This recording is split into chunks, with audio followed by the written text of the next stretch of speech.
आगे ई दुश्मनवा का भी गुमान छुटले आगे पुतरा के हमर 6 गो बेटा के तू मार के खा गेले केहन निर्वंश तइयो तोरा करेजा नहीं जुड़ैल सातमा बेटा के हमर बाला लखिंदर है अरे पुतरा ओकरो जे तू गंगा किनार में गोत लाई गंगा किनारे में गोत आया तोरा तनिको शरम नहीं भेल गए तनिको तोरा शरम नहीं भेलो ओ भैया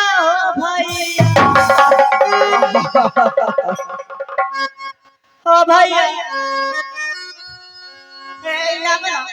तो हमर धर्म के भाई छो हमर भैया केते चलू सौदागर बन खूब नीक रह छथिन हमर भैया ए भैया के बात कहिया तोर बउआ ना बाला नाम गए हां हमर बेटा के बाला नाम छै त तोरा से की छ सुनहो तोर बेटा के हम नहीं मारती और किए मारला ही गे छु तोहरी का हमरा बेटा के फिल मारला आय गमे धोबर अब नहीं जाबा के लिए हो भैया जी आब पहले आई बिसारयो अब का बना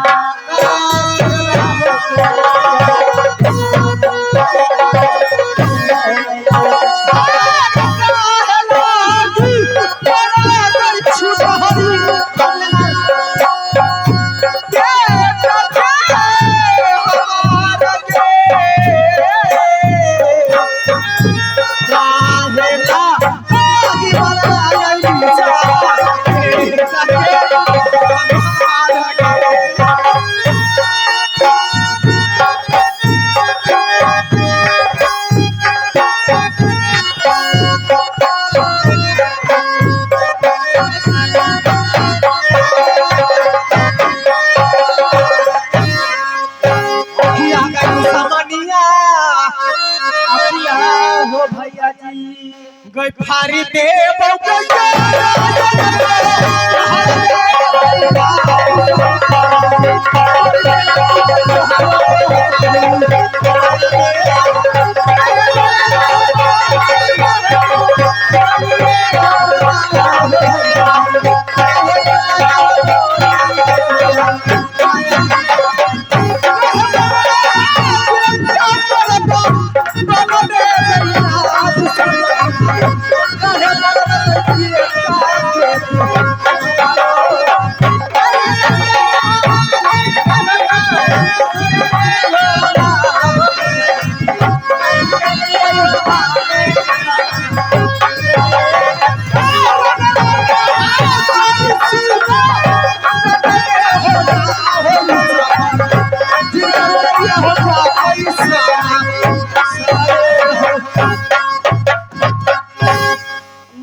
ई निपुत्रा कहिया मरते रहे तो हम एक कुंटल का भोज करती रहो बाबा करती हगे हगे हगे दाई बिसहरी हाँ हो भैया हमर सहोदरा भैया सुन के हिया आया ना के हिया आयो न नहीं तो महुआ सुन ले ई बता ई पहला बता गाई बता हमर बेटा जे गेले ने जमुना किनार बंसी खेलै ले तू हमरा बेटा के जमुना किनार में गए हमर बेटा को जमुना किनार बता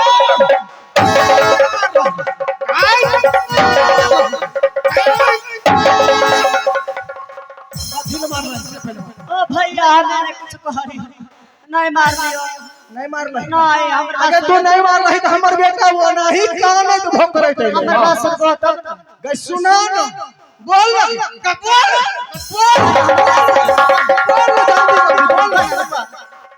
ओ भैया तनी दिमाग ठीक कर पानी मंगा दिया एक लोटा आए पानी ग तोरा हंस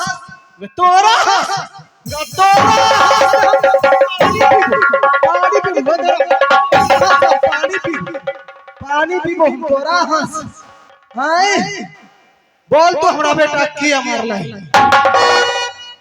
हो भैया हे हो हमर भैया नहीं छो इनाम ए एतबे प्रेम से यदि हरदम तू बात करबह तोरा बेटा के नहीं मारती और सुन लो किया मारलाही बताओ कितने धूप उगल रहे आ रौदा करकर उ धूप में अगर कुछ हो जाता रे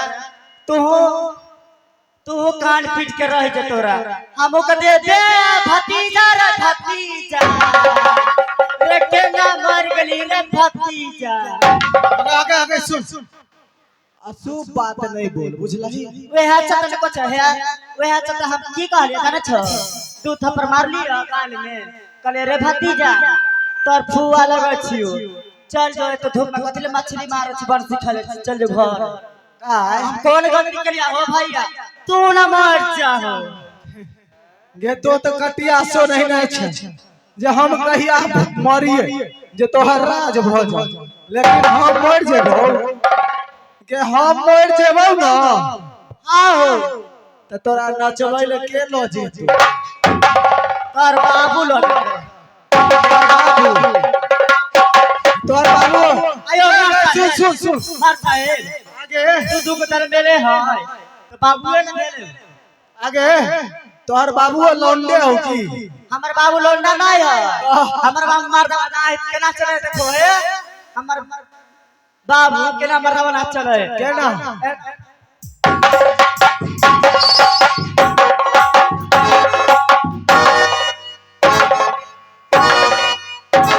आगे तोहर बाबू मौगा छौ की नहीं हम बाबू मर्दावा को हुए काम है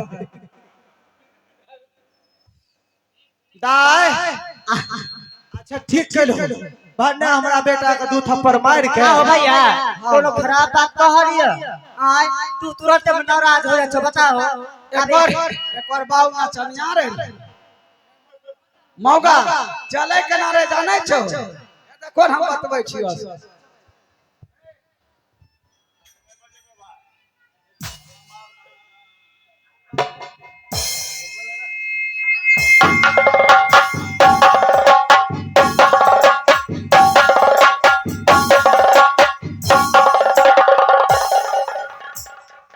ई भेल मर्दानमा लोन ई मौका नहीं ना भेल मर्दानमा लोन ना भेल ई दूसरे ढंग से चलो है दाई बिसहरी हां भैया एक बात कहिला एगो ने तू दूगो हम तोरा बढ़िया बात कहछियो सुन लो हां बौआ बाला हां हां ओकरा बियाह कोल बियाह क लिए हां हो कथि रे एगो आज से तोरो न सुझई ना सुझई हमरा नहीं सुझे इस तरह की मतलब अब भौजियो हमारा थिन भौजी देखो तोरा तो पहले करे मारे खेबो जाई छी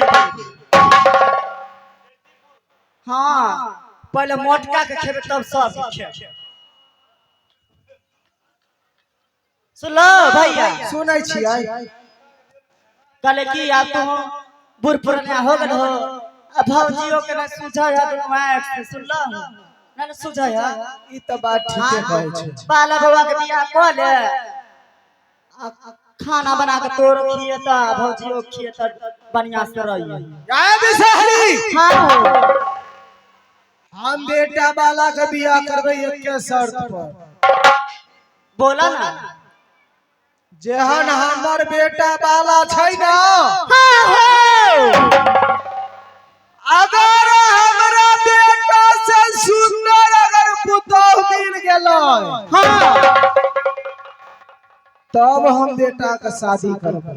हां भैया इतना इतना बात के टेंशन नहीं करल करो हो जहां महीना बिसारा देना तहां तोरा पुतो नहीं भेट तो हम लड़की सुंदर कन्या खोज के पुतो के ला देब हम के तोल भी खोज के तोल हां हो के बिसहरी लड़की त तो खोज के लेबी लेकिन तोरा पर हमरा विश्वास त नहीं होय छै।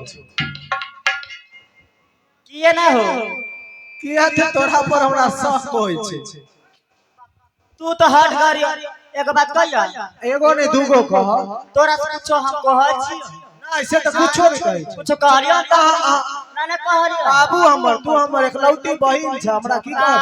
हमर प्यारे हमर भैया हमर दुलारे भैया चन्नू सौदागर भैया निपुत्रा मार बोल निपुत्रा मार त कही गे की बोलै छी हगे के डी पर कुत्ता भुका दे हमरे नाम है मैना आगे बिसहरी ओने घुर के डाइन पर पढ़ै छै। नहीं हो हम्मे आ बुढ़वा दुनु बतियाए मंत्र पढ़ै छै की नहीं हो भैया कुछ न बोले कुछो नहीं न बोलै नहीं हो ए बिसहरी त सुन ले हां हमर आंख छै कमजोर हां लड़की खोजे ल के जेते हो तोरा जाय के नहीं छ हम अपने जब लड़की खोजै तो खोज के लेबी हां त सुन ले दाई जो तू बेला लाख जोड़ी लाख लड़का अगर लड़की खोज देली हां आन देब ओकर घर दुआर नाम पता पूछया हां अगर लड़की मिल गेलो हां भैया त तोरा देखला के बाद हमहू जेबे देखै ले। आओ भैया बोल ना शादी बियाह लगा देब त तू हमरा बोले भोन तोरा नौता पानी देबो ना गे हमर बेटा के शादी के दिन फिक्स भ जतै ना हां हो त बेटा के बियाह से 15 रोज पहले तोरा हम नौता द के बोला लेबो। बोले भोन आगे तोहर भतीजा के बियाह होतै त हम तोरा नहीं बोलेबो बोले भोन तोरा बोलेबो यह चलते हां 15 रोज पहले एबी ना त हमर बेटा के बियाह के गीत गेबी हो गीत गेबी आ कूद कूद के नचबाही गेबही बजबही हंसबाही बोलबाही खेलबाही के तोरा ने बोलेबो तोरा ने बोलेबो तोरा ने बोलेबो त हम केकरा बोलेबे बोल हम केकरा बोलेबे हो भैया तू बोले बन त हम बहुत खुश एक बात कही एगो ने दूगो कौन हो एगो बात कही एगो चीज कही बोलना लेकिन है सोच समझ के बोली है आ नहीं तो हैया देख लही सोच समझ के बोली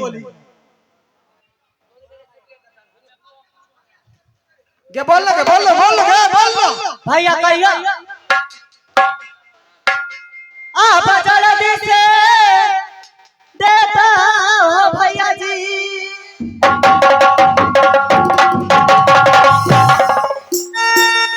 आ एक मूरी फूल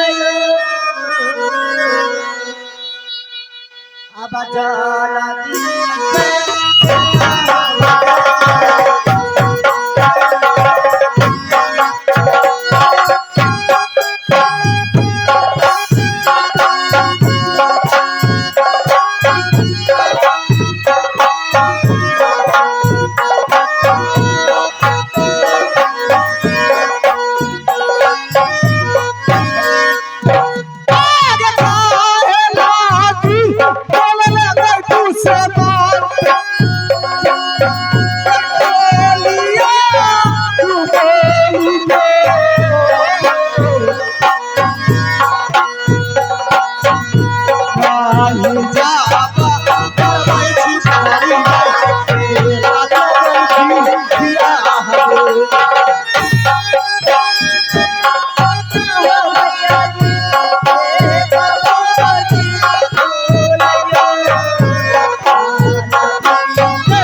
बियाह नहीं करबे बुझला तू यहाँ से भाग जल्दी भाग जल्दी भाग अब नहीं करबे नहीं हम बेटा के बियाह हमरा बेटा के बियाह नहीं करे ये छोटा हरी फूल मांगे छे हमरा फूल तोरा फूल लेबोगे जिंदगी में फूल लेबो हां की भाला हेलो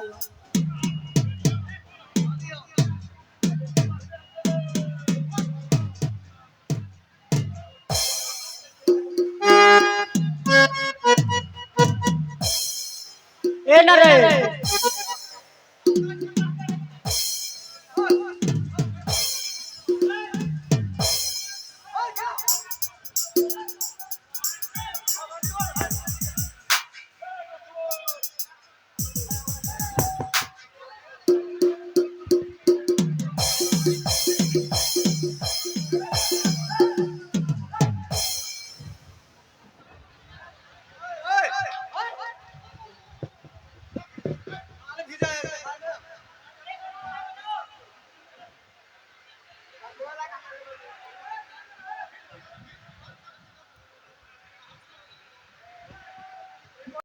हेलो आहेरा मेरा सुमरा ना करिए हे राम जी के नाम है राम जी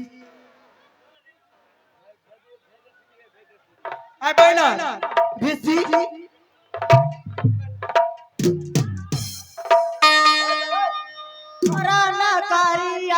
राम जी के नाम ये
मेरे पिताजी के नाम बासु सौदागर पढ़ते हैं और मेरी माँ के नाम मोनिका साहू पढ़ते हैं और मेरी भैया के नाम हंसा बांसा सौदागर पढ़ते हैं। अब मैं अपने नाम के सुनाने जा रही हूँ।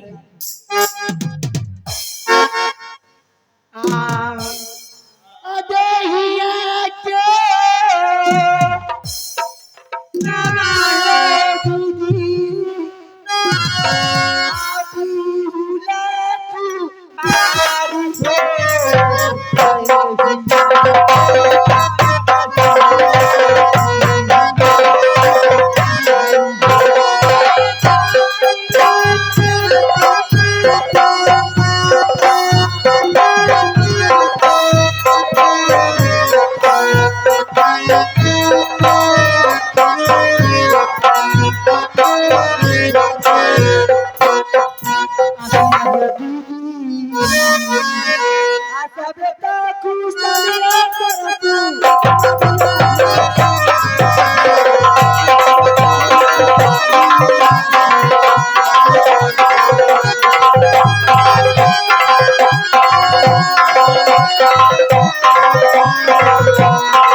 रंग महल में दरबारी को नहीं देख रही हूँ। अरे ओ दरबारी कहाँ मर गया? अरे रारिक बेटा कहाँ गली रे? मोर ऐसा को जा रे वो तोरे बुझली आ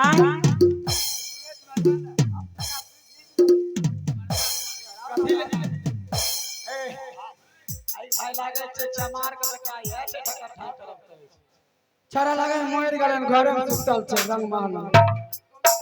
कालियो गोर लागे छियो खुश रह कालियो की हमें तलियो स्कूल से बुझली आ माय हमर ठीक छै ने आ पिताजी ए तोहर माइयो छिपी चढ़ल हो।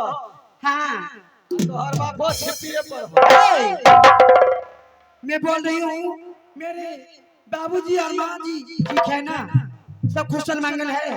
आपका माँ भी और को बाप भी सब ठीक है। ठीक है मेरी माँ को बुला दो। मैं अपनी माँ से मिलना चाहती हूँ। आपको माँ के लेकर आवे जल्दी बुलाओ। है बुढ़िया मलकान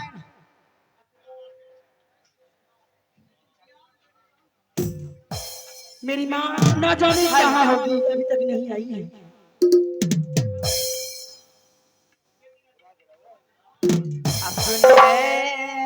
अब जबागे बाहिना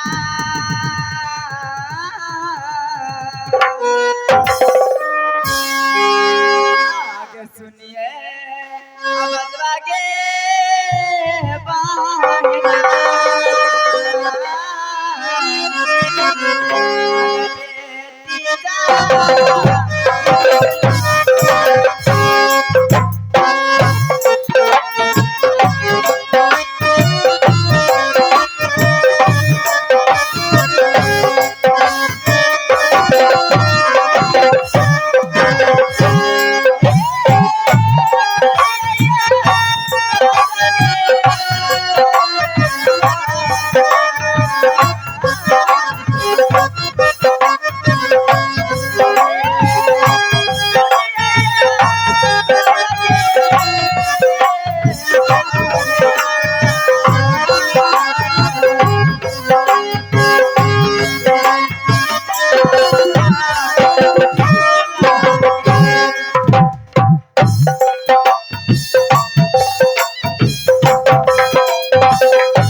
खुशी मानस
हाँ मेरे लाल, इतने दिन से कहाँ थी? हमसे मिलने भी नहीं आती थी, हॉस्टल में पढ़ाई करती थी, अब एक दिन भी नहीं आती थी मिलने।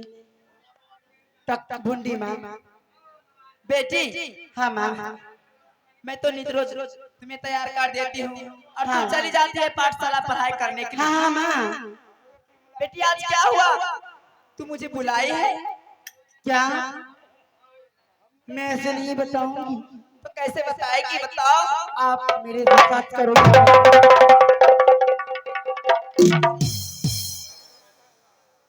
अरे बेटी बताओ क्या हुआ, बताओ बता ना। बता दे माँ। हाँ मेरे लाल, आईना गलैनी लसराए मैया शिवपति आईना उने के महागराई लसराए मैया शिवपति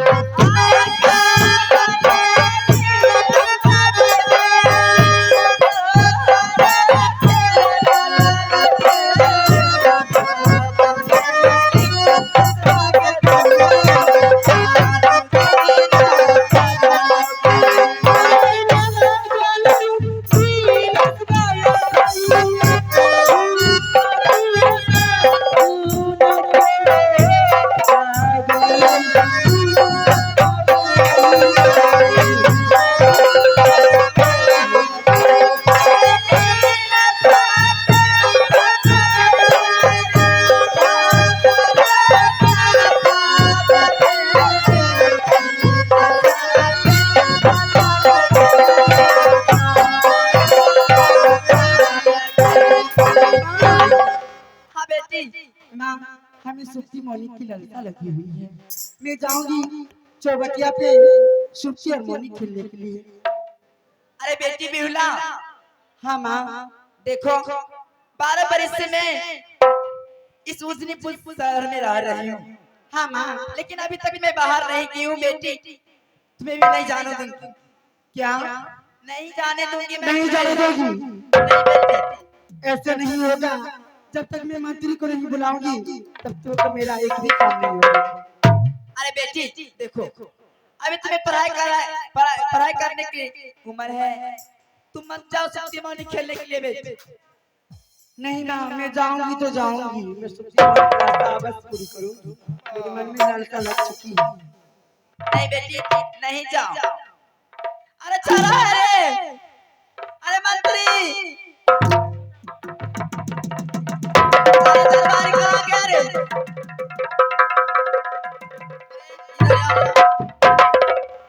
तू फ्री के पैसा लेता है? आए महाराज ने फ्री केकरो पैसा ले छे। मैं तुम्हें बोलती हूँ दरवाजे पे पहरा जगाने के लिए, तुम चले जाते हो अंदर। क्या करने के लिए गए थे? हम हाँ, हमको काम 100 है। कौन सा काम? आप हम बताते हैं क्या काम है। बता। नरेश का भाई, इधर देखिए, हमारे इधर बोलिए। तने हमरा पर ध्यान देना। देखिए माल, सारू का भाई, माल जाल गोबर करसी उठाना धुनाई सिंदूर जैना घास फूस अपना खिलैना पिलैना हेन तेन अलाय। अच्छा तुम्हारे पास इतना काम, अभी क्या कर रहे थे तुम अंदर में? आए महाराज अभी गाय दुई के संसार के बे के लिए। अच्छा चलो कोई बात नहीं। अरे बेटी बिहुला, आए अब तो और बेटी तो धीरे धीरे जवान भे गेलो है। अरे पागल, जवान नहीं बोला जाता है, बोलो जवान हो गया। वह जुआन। हाँ जाओ।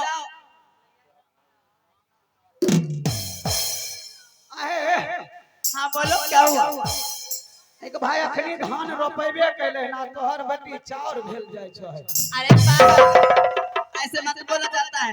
तुम्हारे कौन लगेगा? वो बहन लगेगा। हमरा तो देखलिए काल खुना बहिन लागते, आ परसों ध कनियनो लागते, कोई ठीक नहीं। अरे बेटी कहाँ चली गई? जल्दी से आओ। बेटी के वहां अभी खेते हमन के पंछी उड़े आसमान में, मन के पंछी उड़े आसमान में, जी बोले दिया दिया दिया।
माँ क्या आप हमें ऑर्डर नहीं देंगी?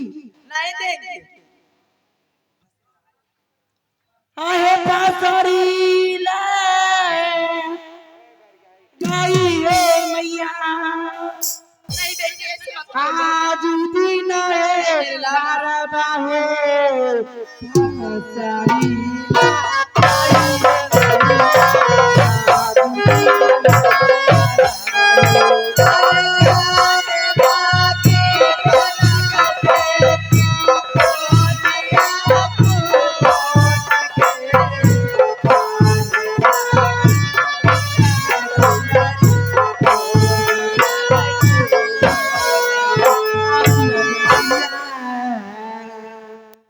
किया गए बेटिया हमारी जय बग फासाईला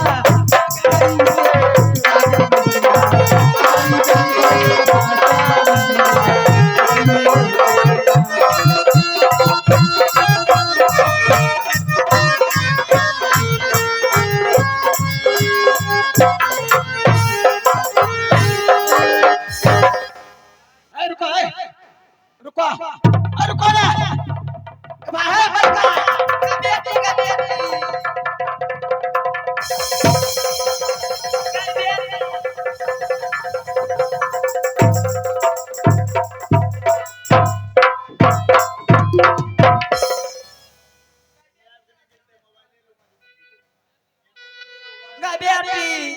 हाँ माँ देखो बेटी, मैं तुम्हें जांच रही थी और मैं झूठ बोल रही थी। देखती हूँ मैं मेरी बेटी क्या करती है। माँ क्या आप ऑर्डर देंगी हमें? एगो बात कहियो, जवान जुहान बेटी छो बुझलो हो, ई धान से चाउर भेल जाय छो। अरे पागल, बहन लगे। कथी लगते? बहन। बहन? अरे बहन लगेगी। ओ बहन होकै वाला बहन बहन दीदी। आज तक तू और जानत हो कि जे बहन लगत। अच्छा ठीक बा ए, हमर बहन लगे ना। हाँ कोकिए भी कलियो एना नहीं मरल जाय छे बुझलो हो। बोलो क्या बात है? बोलो ना क्या बात है? कुकुर माछी काटे और बाजिए में आते ठम सिम्मा एगो जाय छियो दवाई दुकान से करोसिन गोटी आन देबो। हाँ आ उ खा के बस मर जइहो। ठीक है ला दो, अगर नहीं ऑर्डर देगी मैं यही काम करूंगी। काल नहीं होते तो बगल में पानी छै डूब के मर। अरे पागल। हाँ माँ अरे मंत्री जाओ, सुप्ती मौनी लेकर के आओ, मैं अपनी बेटी को दे देती हूँ।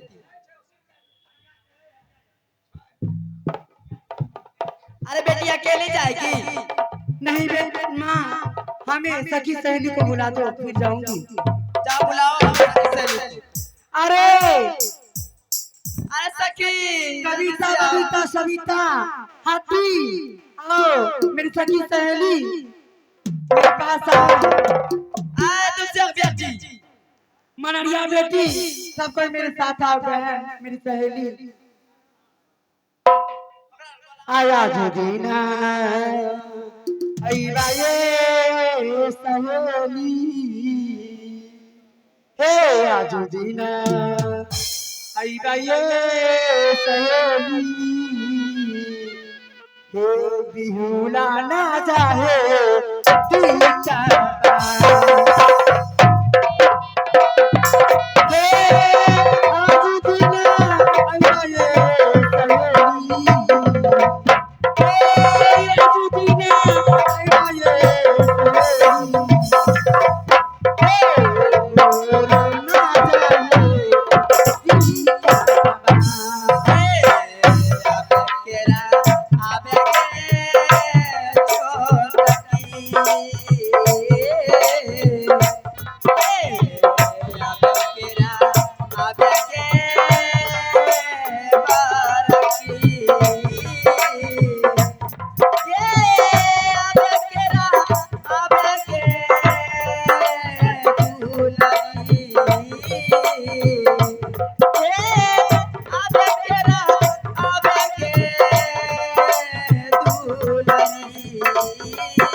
प्रणाम मलकिनी। अरे खुश रहो। प्रणाम मालकिनी। खुश रहो। प्रणाम मलकिनी। अरे जाओ खुश रहो। प्रणाम खुश रहो। अरे बेटी तुम जाओ सब्जी वाली खेल करके अच्छे से चले आना, ठीक है? मैं जा रही। ठीक है ना, आती नहीं।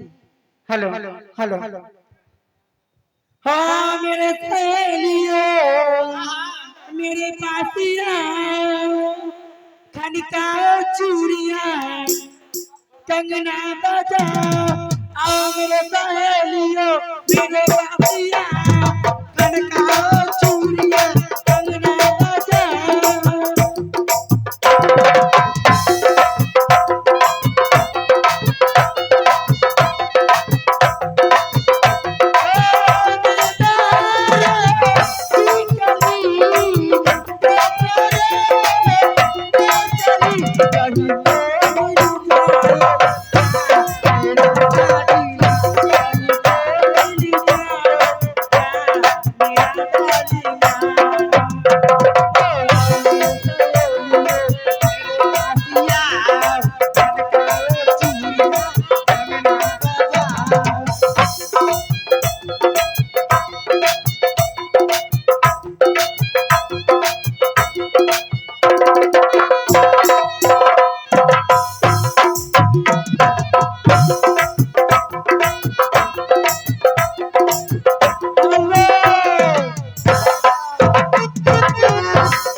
हाँ दीदी। यही चौबटिया है। हाँ इसी चौबटिया पे हम सब सखी सुप्ती मोनी खेलेंगे और हम लोग का दिल का अरमान पूरा होगा। ठीक है दीदी चलो। छोटकी सखी को दो ना। अरे सखी इतने देर से कहाँ थी तुम? हाँ बताओ। खाना बना रही थी। लड़की तुम्हारी माँ गई होगी जल ढारने के लिए। ठीक है बैठो। सब सखी सुप्ती मोनी खेलो।